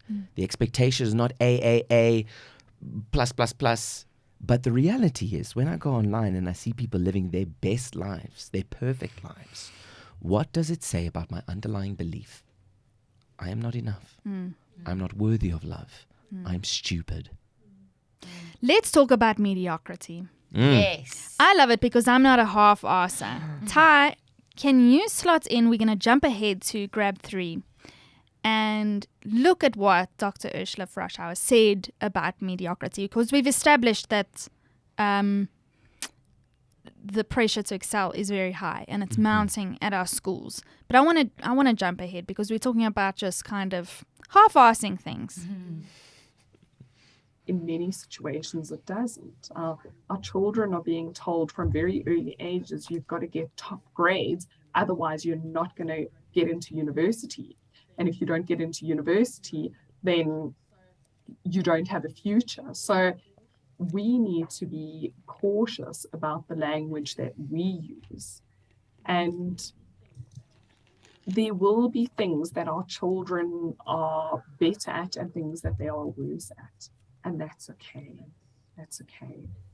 But I think it also speaks to societal expectations and pressures. So getting A's in our reports or getting top marks to be able to study certain things at university, and how highly esteemed university degrees are. It also speaks to how we are not acknowledging that there are other professions that not everyone needs to go to university. It's not the pinnacle of success, but it's how we construct it as a society or even within our I have a families. question around, just to jump in straight after that. It got me thinking now about I'm not sure how to encourage mediocrity in our children without instilling a culture of copping out of things, you know, because that's the one part of my question to you. And then the other part of my question is, we're bucking against a system here where in schools, regardless of whether it's public schooling or private schooling, only the best public speakers get chosen for the debate team, and only the fastest runners get... Yes, they let all the kids participate, especially in preschool level. Everyone gets to run. There's still a first, second, and third place. Everybody gets to participate. Everyone gets a trophy. But they speak amongst each other. No, so-and-so is definitely the best at that. Yes, you got a certificate for participation, and we all participated, and well done. But... kids are not blind. There is a clear excellent candidate versus a less excellent candidate. And so how much of what our children and our youth will get from those scenarios do they get from home? And how do we buffer that for them? Because my kids go to school and they get encouraged to be the best. You need to run the fastest that you can because it's a race. You need to fill your sticker chart for good behavior, then you get a reward. And so my husband always tells me, and I understand those things, but I feel frustrated with them because there isn't a lot of room for mediocrity. So if I'm just like I'm not failing, but I'm not the top of my class, where do I fit in? Am I still loved, and is that still okay? I can tell my kid that at home all I want, but I notice in his personality, he's competitive. He wants to be the best. He has taken to comparing himself to the only other boy in the class that I would probably rate, and I'm his mom, as handsome as him. And he hears all the time, yes, you're a handsome boy. You're so handsome. You're so good looking. He's going to place his worth in that. And so he's already scouted across the class. Like, okay, I'd say that Oak's probably as good looking as I am. What do his marks look like? How fast does he run? Oh gosh, he got to play in the first team because they have like heats, A, B, C, D, E. And so this kid got selected for the best rugby team, and my kid not at all. He got to play rugby, but it wasn't the best team. He was like the 5th or 6th team, and he already says, I'm not as good at rugby as so and so. Of all the children he chose to compare himself to, it was that kid. Very nice boy, love him, love his parents. The kid's not even mean to my kid, but my child has identified, in his opinion, shortcomings. And so what do we do at home? I can tell him I love him as much as I want, but if he chooses to compare himself in that way, what do we do for our kids? What do we do for our teenagers? I think it's important never to erase that competitiveness within inside of them. It is built within them. Hierarchy is built within them. So in the sake of, and we often do this nowadays, the word of inclusivity, what we actually do is we water down value. Yes. So here you go, everyone, you all get a participation award. Congratulations. Yeah. But what does that mean? Yes. It means not devaluing things. Exactly. Within ourselves, even if you gave everyone a participation award, you would start to rank. You rank by nature. Oh, but so-and-so was actually much better at his speech than me. He was actually fast. He won the race, even though everyone gave a participation. So we minimize things that you can't get rid of. It will always be there. Yes. The importance, I would say, is start with the end in mind. So, what kind of man do you want your son to be when he is 56? 56. 56. I want him to feel loved, happy, proud of who he is, and feel like he's lived a life of abundance. Incredible. Now, nowhere there did you mention looks, grade, or what sports he was doing. Yes, of course. But I'm an adult and I know that none of those things really matter. Aha. So what I would imagine as parents have to do is counteract the opposite. So people will say, you're so good looking. I would advise, try not to say that to him. Because what he is learning is my value is based on something that can change. What if I'm in a car accident? Exactly. Oh, shucks. So, my son, well done on your perseverance for doing that puzzle. Not, that's a beautiful picture. Oh, wonderful. Oh, you're the next Picasso. But, wow, I really like the fact that and then instill the virtue that you see in them. I see that you used a lot of color and were creative. Wow, okay. Creative is not being dependent on how pretty the picture it is. It is dependent on my ability to enact the action. Create something and my vision. Not something ever changing. Also, what made you alive? Elijah's not the fastest runner, and he knows that. And it makes him feel sad.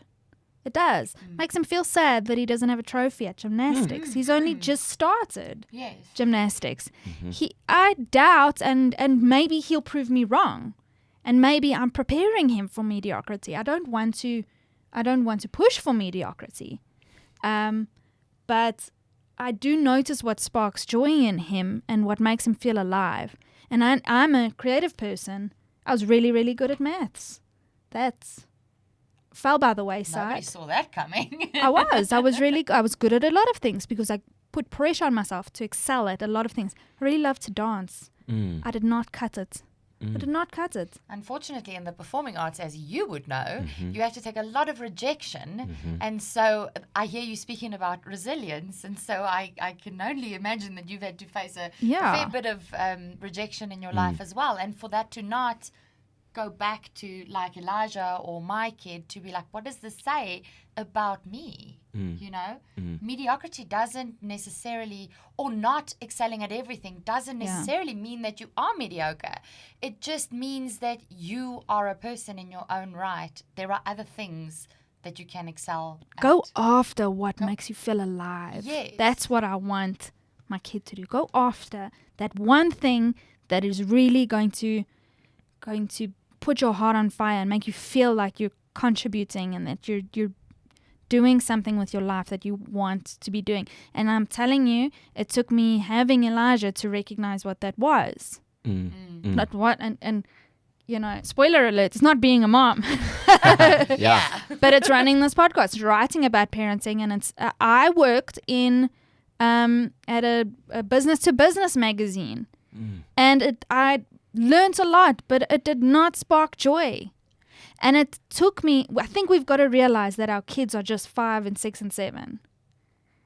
They need to learn this, but they also need a soft safe space to land in us as parents as they go through. Remember when Elijah lost to Josh at Battleship? He was gutted. Destroyed. Sven, it was, quote, the worst day of his life. Yes, yes. And maybe I'm a bit more hardcore as a parent. I was just like, I'm so sorry. Stop being a sore loser. You're going to lose.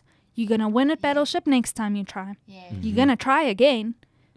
Sorry, bruh. Like, Yeah, his life. On the topic of excelling and losing and winning, there is the reality of when we're looking at teenagers, for example, who have to choose career paths, or there is a pressure not just to get the university degree, but also what makes a living, what earns the money.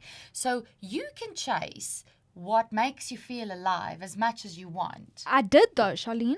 But And it doesn't give me, it doesn't always pay the bills. And so there is a pressure on teenagers to, I remember when I chose a career path as a teenager in high school, I chose to study drama. I wanted to be an actress. Everyone told me it doesn't pay. You're gonna have to go for 1 million auditions. I copped out. I didn't follow through. I'm not a professional performer today. And looking back at your work, I questioned it. Should I have stuck to it? I had a hint of regret, and I looked at your work and I was like, I could have easily been as good as this guy. I could have had these achievements. And then I had to put it into perspective for myself, and I was like, that was not my path. It wasn't my path. Everything happens as it should be. But what about teenagers? They have to make decisions about career paths, about what's going to pay the bills, and what do we do as parents? I think we're quite lucky because I think we are living in a bit of a slashy culture. I am a actor / motivational speaker / life coach. We're in the gig economy, yeah. We're in the gig economy. So and look at university. People start off with a degree being like, cool, I'm going to do so and so and so. And 6 months, they've changed at least 3 times. Yes. And by the end of the thing, they go into a job or a business that they didn't even study. Yes. Okay, so let's not harp on about this thing about money. And I speak very clearly about to kids of like, yes, I'm one of those people of your passion doesn't always pay the rent. But when I speak to elderly people on their deathbed, the conversation never is, damn, I wish I made more money. Damn, I should have invested. Damn, it's always, I wish I did the thing that I loved. I wish I loved more. I wish I had more children. I wish I was surrounded more by people who loved me. I wish I put boundaries in earlier on. I wish I had an adventurous life. Yeah. So again, start with the end in mind. The end always is, what kind of human being am I raising? What kind of man, what kind of daughter do I want our children to be? Start there. Because the rugby team and the A thing is the cherry on top. Always the cherry on top. And I say this, kids, the inevitable is we are all going to die. All of us. No one is going to remember the number on the scale. What iPhone you had, who you liked, who you dated, who you didn't date, who you kissed, how much money was in the bank. What they will remember is your story, and the story is your life. That you were kind, honest, generous, a damn good mother who loved fearlessly, a father who was present, who didn't play the scapegoat, who was active in their children's lives. That is the story that people will remember.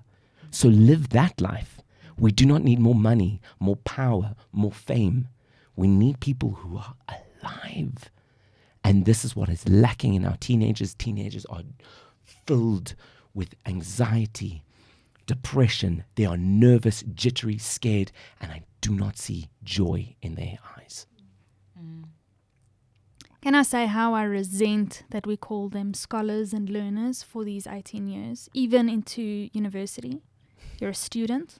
You're given a student card. No, they're people. Yes. They're so much more than just learners, scholars, and sports people. 100%. And it's almost as though when you refer, in my mind, and it's terrible, it's a stereotype, when you think of someone that's a student, it's the student life, you know, that you can't really be taking them seriously. It's just like, it's this carefree, Joel, party, Pooza Thursday kind of vibes that you get when you think of students. And yes, That might be true to a degree, because those are the carefree days of your life.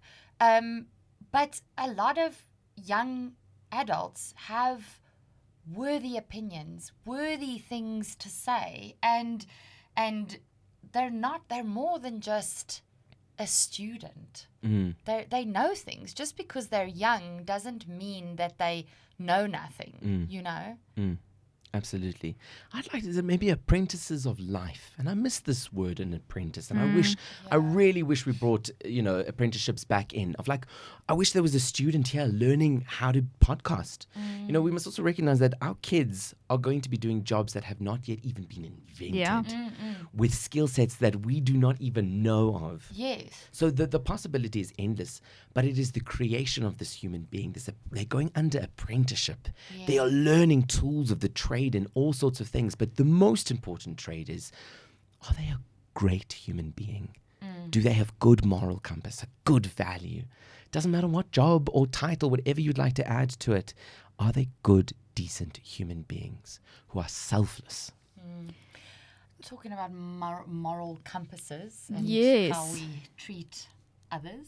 Yes, I'm going to lightly touch on cyberbullying and hear what Ursula has to say about cyberbullying. I think not to digress, but I think in the grand scheme of things, there's something that she says about the focus being on the quote unquote bully, where what the victim might be feeling and the boundaries that the victim puts in place could also have a deciding factor on how this narrative plays out. So we're going to look at what Ursula says about cyberbullying before very quickly moving on to what we can be doing as parents. And also punishment. So punishment won't be constructive in these situations, but rather helping that person understand why their behavior is unacceptable, why we don't treat other people like that. Encouraging empathy and compassion for others. So it can really be a space of growth for the bully. So there is a lot of attention on the bully that takes away from the victim. And the victim also needs to be equipped with skills in terms of setting boundaries. So you spoke about kindness and compassion earlier. And compassion also involves that we care for ourselves. And this is often what our victims haven't been taught, to say no when a boundary has been overstepped or is being close to being overstepped, and to also be clear on what their own boundaries are. So there's an anecdote in that interview that I'm not going to repeat now just because we're lacking time in something that I did in my parenting, which I will not necessarily advise everybody to do, but go ahead and once the interview is up, have a look at how I dealt with bullying in my household. And I find that in terms of cyberbullying, that could also be quite useful. Setting boundaries as the victim, and that I think that's where the self-worth for me plays in. Does your kid know that they have a soft place to land, that they have that home that you're talking about? But in order to create that home, so yeah, just to contextualize everybody in that, I think we need to steer our viewers to that full interview to look at the full context, because we're going to jump ahead to parents taking care of their own mental health. Ursula said to me, one of the greatest predictors of suicide, which is why we are here, one of the greatest predictors of suicide is an unsupportive family environment. That's frightening, because that puts a lot of it on me as a parent. So what do you have to say about that, Sven, that you haven't already said, and maybe use it as a closing thought before we look at what Ursula says about taking care of yourself? I think it goes back to that word mediocrity, and it's such a fine line, because you touched on it very nicely. I have to say, with what is the difference between, I do personally struggle with the word mediocrity, purely in the sense of it can sometimes come across as indifference. And it can be quite an easy painted coat to laziness. Like, oh, yeah, I'm just going to be mediocre Can today. I interrupt you? Yeah. You had said, please hold that thought. You had said earlier how when you were preparing your Afrikaans speech and your mom jumped in. Oh, Did you resonate with that? Yeah, because you were like, I This is can't why- do I can't. it so well, and then mom jumps in. And then mom This is jumps why in. I'm okay with the word mediocrity. That Yeah. was never me. Yeah. That was never me. Amazing. Oh yeah, you see.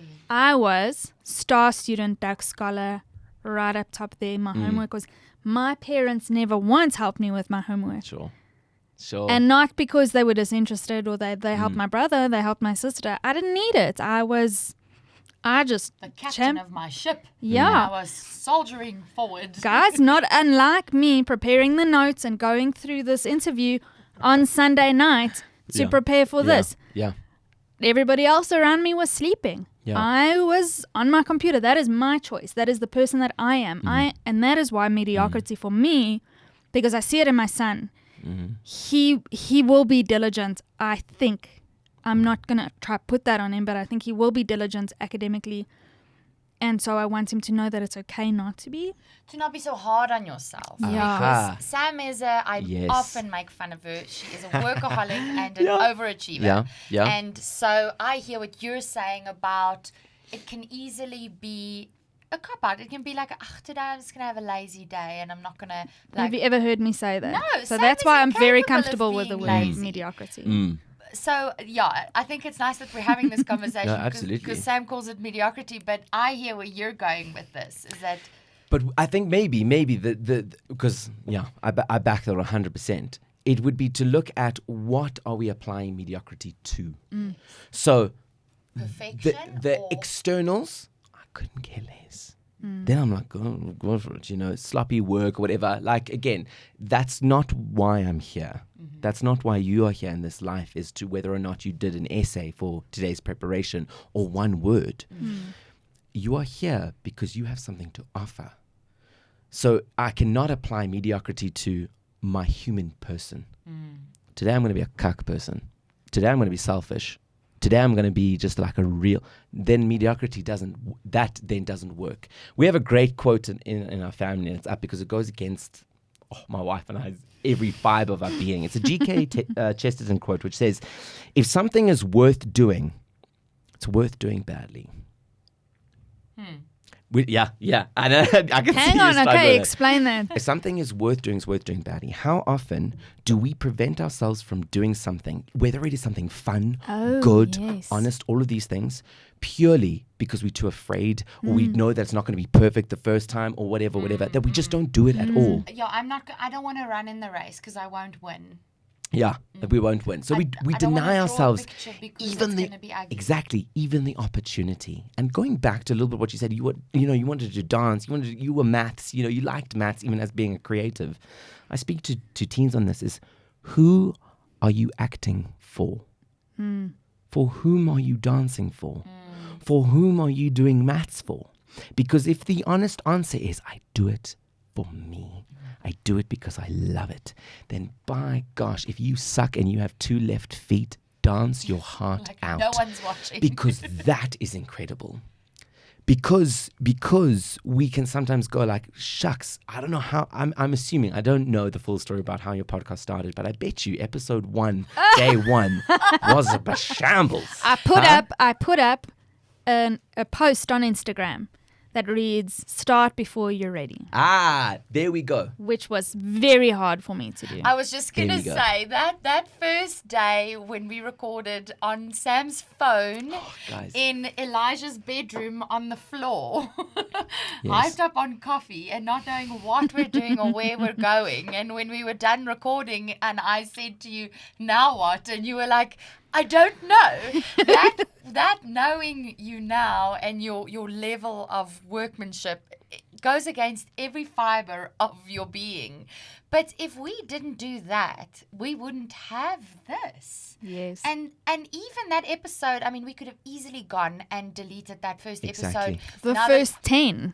Now that the production, I mean, there's literally an episode with people like drilling in the background and Hardy does screaming. Fantastic. But the content, what was being There was heart discussed there. in those episodes, it was real, it's relatable, And we will never remove those episodes because someone is going to find that episode and they are not going to give a shit about the hardy-das. They're going to hear what we're saying and it's going to pull them out of a black fucking hole. Yes. And they're going to be like, these girls are my people, you There know? you go. And so if we have parents of teenagers listening, that's such good advice, Sven, because I want that for my kids. I want them to try. I want them to just take the leap and try. So we suck at it. Okay. Now we know we suck at it. You don't know. You don't know. Yeah. And encouragement for parents. Really, I would encourage them, again, take on your authority. Take it back. The phone, the whatever. We have allowed it into our homes. You know, we can never say, oh, but how did my son get here? He's playing 8 hours of Fortnite a night and he's not getting enough sleep. Hello? Who bought the PlayStation? Who got the phone? Okay. So take back the authority as parents. And with that, I encourage parents to really just give your kids the space to fail. Give them the space to fail. In that, I had to learn how to give myself the space to fail. So there's a lot of learning that I've had to do about myself. And that process started when I became a parent. So I want to touch on just those final thoughts. And let's first hear, before we close up, what Ursula has to say about taking care of yourself. So you can take care of your children. Our parents taking care of themselves. We cannot care for others if we haven't cared for ourselves first.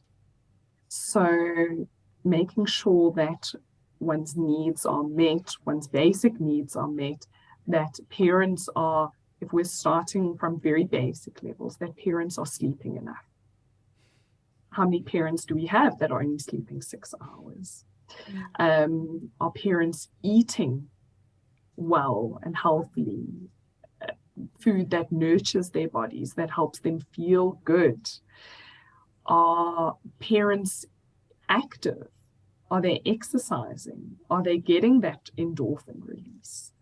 Are they doing things that fulfill them? Are they spending time with friends? Are they reading a book if that interests them, or watching their favorite series on Netflix? So what is happening to a parent's self-care would be my first question. And this is a lifelong journey. This is not a goal that we reach. It's a continuous thing that needs to be worked on. And from that place, parents are better able to care for their children. What I've noticed in my experience is that parents often project their expectations of themselves onto their children. So their children can at times become little extensions of them. So if their child doesn't perform well on a test, it can feel very personal, as if they haven't performed well. What does this mean about them as parents? Do they feel good enough?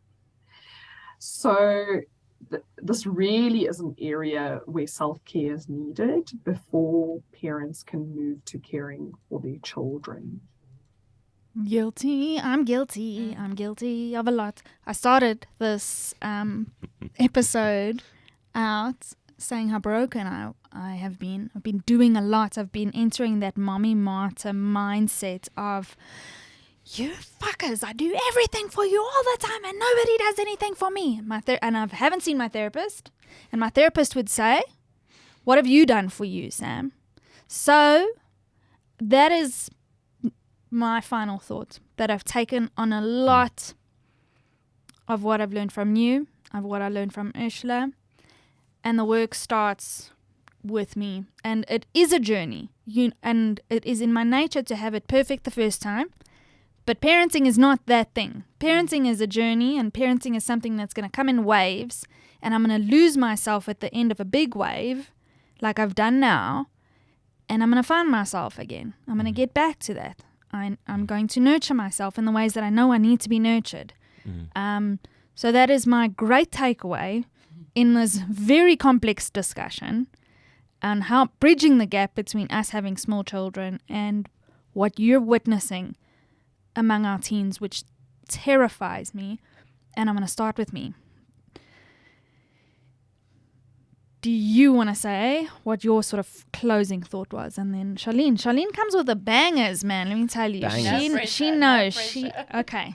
Sven, go for it. I think my closing thought on that is not all, and I hear you in terms of your personality and your temperament.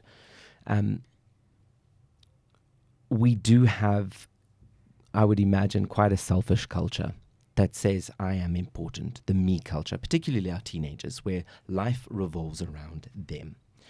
So to parents who are burnt out and burning the candles at both ends, self-care is incredibly important, but never negating one's responsibility. Because it can be very easy, like, stuff you kids, I'm going to the spa. Oh, no, absolutely. But I don't think that's in a lot of... self-care. I don't think a lot of moms are doing that. I think a lot of moms are just sacrificing themselves and getting to the end of 12 years of schooling with their children, not the end of parenting. Yeah.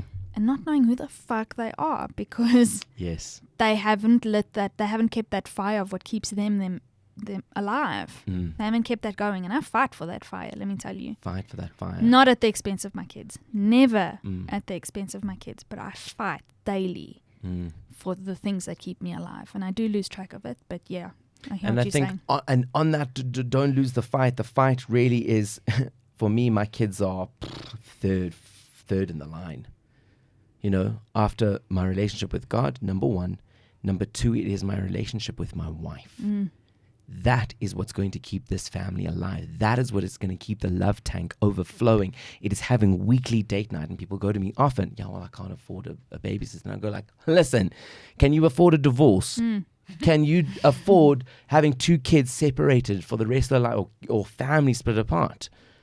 Like, honestly ask yourself, what do you value? Because this is important. So mom and dad out there, spend time curating, reinvigorating, get the romance going again, particularly with young kids, because it is tough, because they consume your every day.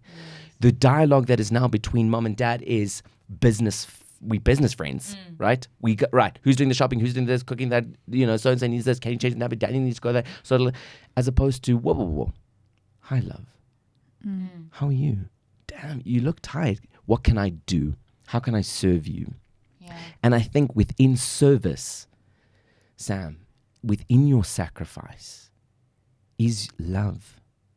Even when it burns you, your heart is growing in love. So there's a lot of stuff I'm not going to put down. We discussed parties and what's necessary. There's a lot of stuff I'm not going to put down. Nothing will happen at the expense of my kids. But the level of neglect I've imparted on myself is something I need to rectify. Yeah. Good. Yeah. Oh, good. What about you? What's your bottom line? We're jumping straight to the bottom line here, by the way. Look, I will say that your thought on start with the end in mind it's been enlightening for me, Sven. Thanks for that, because I get caught up in the how-to. I feel like I need to do this.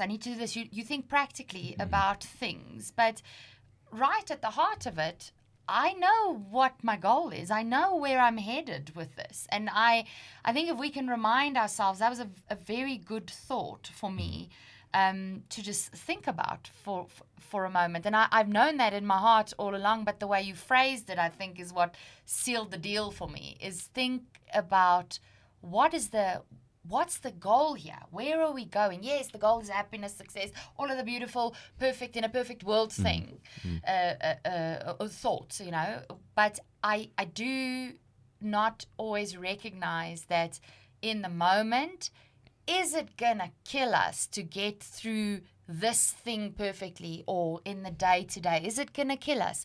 So what if we fail? And we talk about this often when we talk about breastfeeding, for example, or the way in which you birth your children, whether it is a vaginal birth or a C-section birth or did you have a doula we talk about the end goal, and we're like, One day when we're walking around on the streets, nobody looks at you and they're like, oh, definitely a breastfed one. No, that one's definitely a C-section baby. That is a big thing for me. It doesn't matter in the end. Does it matter in the end if you are so hell-bent on those things? Or is it gonna matter in the end? What will matter in the end? And also, who are you doing this for? Because does it matter what people say? What people will remember? Will it matter what you will remember? Will it matter what you feel in the end? It only matters me, what I feel, what I'm proud of, what I have to look back on. Yes, are there things I would change? For sure. 100%. Nobody has a perfect life. But did it count? Am I satisfied with what I did in this life, with what was given to me? That's what matters. It only matters whether you can look back on your journey and be like, I did great. You did it. You did it. You did it. You did the banger. I'm going to close off there, but I do want to thank you, Sven, for joining us on The Great Equalizer. I think there's a lot more we can unpack. So hopefully, this is such a big topic. hopefully it's not the last time that Hopefully, you're here yeah. on The Great Equalizer. Thank you for having me, guys, really. We're going to link all our listeners up to your platforms and your profiles so that they know where to find you from here on out. Thank you. Charlene, Yes. we're going to go straight into this. We need to keep talking, but not right now because we're on a time crunch. Yes, and I mean, you and I can just talk until the end of days. So, guys, you know this. If you want to chat with us, you want to weigh in on something, you want to swear, rant, cry, we did. We cried on the show today. If you want to laugh with us, please hit us up over email at info@thegreatequalizer@gmail.com. DM us a voice note on Instagram if you so choose, or record one on your phone and hit us up over email, info@thegreatequalizer.co.za. Also, feel free to subscribe. Yes. And to our new YouTube channel. And also remember to hit the like button. Your support, as always, everybody, is super important to us, and you have no idea how much every like, love, comment, and share means to us. Exactly. So please don't forget to review us on Apple Podcasts and rate us on Facebook. Whatever your poison, just find us, leave us a loving review, except on TikTok, because we're not there yet. I'm old AF, people. I'm trying to get with the times. Maybe one day. And again, hit the subscribe button. Every interaction brings one mom, I believe this, one mom closer to sanity. Yes, 100%. The more we're seen, the more we can have these discussions, the more we can have these wonderful in-studio guests, and the better this podcast can be for you. So, I think that's it for this week. Until next time, Charlene. Actually, I want to change this up. We always say, let's say it together, keep your mom game strong. But I want to say, you are doing a good job. Ah, and you too. Sven, you're doing a good job. Dad. You're a great dad. Thanks, guys. So are you. Great moms.